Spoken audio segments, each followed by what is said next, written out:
আল্লাহ রাব্বুল আলামিন বলেন, ইউকাতিলুনা ফি সাবিলিল্লাহি ফায়াকতুলুনা ওয়া ইউকতালুন। ওই মুমিন হচ্ছে ওরা যারা নাকি আমার রাস্তায় লড়াই করে মারেও মরেও। ওয়াদান আলাইহি হাক্কান, এদেরকে যে আমি জান্নাত দেব এটা আমার সঠিক ওয়াদা, আমার ওয়াদা।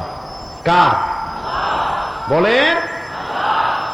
এই ওয়াদা আমি করেছি ফিত তাওরাত ওয়াল ইনজিল, এই একই ওয়াদা আমি তাওরাতে করেছি, ইনজিলে করেছি, ওয়াল কোরআন, আর এখন এই কোরআনেও একই ওয়াদা করলাম।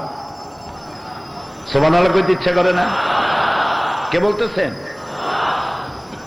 ওয়ামান নাউফা বিআহদি মিনাল্লাহ, আর আল্লাহর চাইতে ওয়াদা পূরণকারী আর কেউ হতে পারে? আল্লাহর চাইতে ওয়াদা পূরণকারী কেউ হইতে পারে না। ফাস্তাবশিরু বিবাইয়িকুমুল্লাযী বায়াতুম বিহ, সুতরাং সুসংবাদ তাদের জন্য যারা আল্লাহর সাথে এই চুক্তি সম্পাদন করতে পেরেছে। ওয়া যালিকা হুয়াল ফাওজুল আযীম, আর এটাই হলো সব থেকে চূড়ান্ত সাফল্য, এর থেকে বড় সাফল্য আর নাই। আলহামদুলিল্লাহ বলবো না? এখন এই মোমেনদের জন্য, এই মোমেনদের জান আর মালের বিনিময় আল্লাহ দেবেন কি? জান্নাত। কয়টা বলেন? এই জান্নাতে যাওয়ার জন্য আল্লাহ তাআলা 8টি জান্নাতের জন্য এখানে আল্লাহ শর্ত করেছেন, বৈশিষ্ট্য করেছেন 8টি। এই 8টি বৈশিষ্ট্য যদি কেউ নিজের মধ্যে রপ্ত করতে পারে, রব্বুল আলামিন তার 8টি জান্নাতের দরওয়াজা তার জন্য খুলে দিয়ে দেবে। এবার শুনুন জান্নাতের রোডম্যাপ, জান্নাতে যাওয়ার রাস্তা। আলহামদুলিল্লাহ।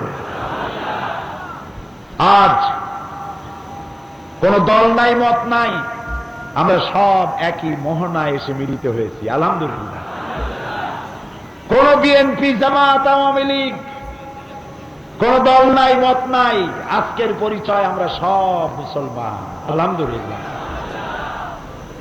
যদি এই কথাগুলি মানতে পারি, আমাদের সাথে আপনাদের কোনো শত্রুতা নাই ভাই, কোন শত্রুতা নাই। আসুন আদর্শের প্রশ্নে এক হয়ে যায়, দুনিয়াও শান্তি পাব, আখিরাতেও শান্তি পাব।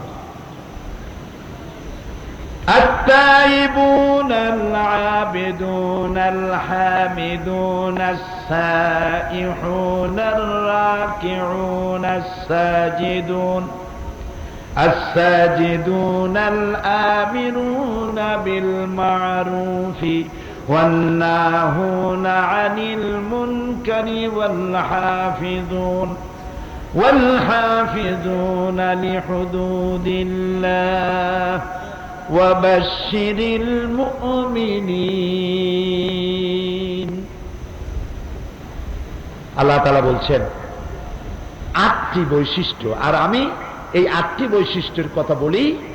আজকের সব থেকে কাঙ্ক্ষিত মুনাজাত 1 নম্বরে আত-তায়েবুন, তওবাকারী। জান্নাতে যাওয়ার জন্য যে সমস্ত মুমিনরা আল্লাহর জান্নাতে যাবে তাদের 8টি বৈশিষ্ট্য। 1 নম্বর হচ্ছে আত-তায়েবুন, তওবা এবং ইস্তেগফার। 2টি কথা আছে। কথা কয়টা? 2টা। একটা হলো তওবা আর একটা ইস্তেগফার। তওবা শব্দের অর্থ হলো বিরত থাকা, ফিরে আসা, স্টপ করে দেওয়া। আর ইস্তেগফার শব্দের অর্থ হচ্ছে ক্ষমা চাওয়া। তওবা মানে হচ্ছে যে পাপ করতেছিলাম স্টপ করে দিলাম, আর এই গুনাহ করব না। 2 নম্বরে আল আবিদুন, ইবাদতকারী। 2 নম্বরে কি?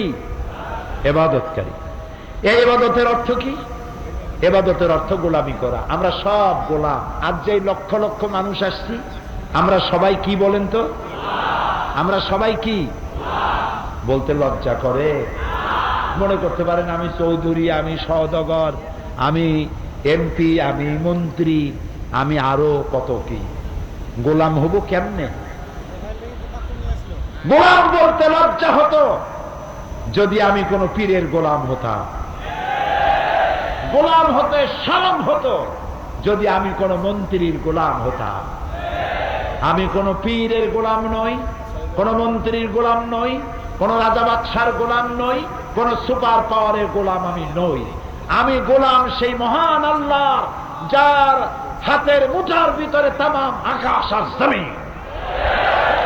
3 নম্বরে আল হামিদুন, প্রশংসাকারী। প্রশংসা হবে কার? জোরে বলে, আল্লাহর প্রশংসা করতে হবে জীবনের সকল ক্ষেত্রে। কোরআনের শুরুতেই আল্লাহ তাআলা বলে দিয়েছেন আলহামদুলিল্লাহি রাব্বিল আলামিন। পড়েন সবাই, আলহামদুলিল্লাহি রাব্বিল আলামিন। সমস্ত প্রশংসা, যাবতীয় প্রশংসা আল্লাহ তাআলার জন্য। সব সময় তার প্রশংসা করতে হবে। আমরা যদি তার প্রশংসা না করি তাহলে আল্লাহর কোনো অসুবিধা আছে? আছে কোনো অসুবিধা? কারণ আল্লাহ তার মর্যাদার যে স্তরে আছে, পৃথিবীর সমস্ত মানুষ প্রশংসা করে তার থেকে 1 ডিগ্রি উপরে নিয়ে যাইতে পারবে না। আর যে স্তরে তার মর্যাদা আছে, প্রশংসা না করে 1 ডিগ্রি নিচে নামাই দিতে পারবে না। তার কাজেই প্রশংসা করলে ফায়দা কার? হ্যাঁ বলেন, আমার ফায়দা কার? আমার ফায়দা। শুকর আদায় করলে আল্লাহর কোনো ফায়দা নাই, সমস্ত ফায়দা হচ্ছে আমাদের। আল্লাহ রাব্বুল আলামিন বলেন লাইন শাকারতুম লাযীদান্নাকুম ওয়া লাইন কাফারতুম ইন্না আযাবী লাশাদীদ। আমার নিয়ামতের শুকর যদি আদায় করো আমি তোমাকে বাড়ায় দেব। কি বাড়ায় দেব? কি বাড়ায় দেব? না, লাইন শাকারতুম লাযীদান্নাকুম, তুমি যদি আমার নিয়ামতের শুকর আদায় করো, কৃতজ্ঞতা স্বীকার করো, তাহলে শুকর আদায় করার তৌফিক আরো বেশি করে বাড়ায় দেব। আল্লাহর কৃতজ্ঞতা স্বীকার করতে পারাটাই বান্দার জন্য সব থেকে বড় নিয়ামত। খালি কবেন আলহামদুলিল্লাহ। জিজ্ঞেস করা হয় আসসালামু আলাইকুম, ওয়ালাইকুম আসসালাম, কেমন আছেন? কই এই যে কোন রকম কেটে যাচ্ছে, রক্ত বেরোচ্ছে। কেমন আছেন? এই মোটামুটি।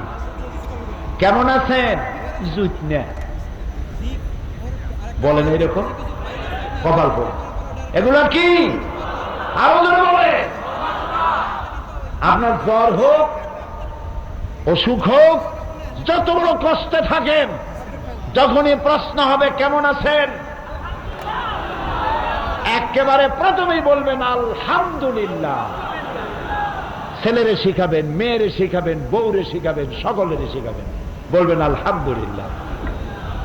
মনে থাকবে? মনে থাকবে? আলহামদুলিল্লাহ। তারপরে বলেন যে আমার এই কষ্ট সেই কষ্ট, দোয়া করেন। এরপরে জান্নাতে যাওয়ার আরেকটি বৈশিষ্ট্য আস-সায়িহুন। কোন কোন মুফাসসির এর তরজমা করেছে আস-সায়িমুন, রোজা পালনকারী। কিন্তু আকসার, অধিক সংখ্যক মুফাসসিরিনে কেরাম তারা বলেছেন সায়িহুন মানে সায়িমুন নয়, সায়িহুন শব্দের অর্থ পরিভ্রমণকারী।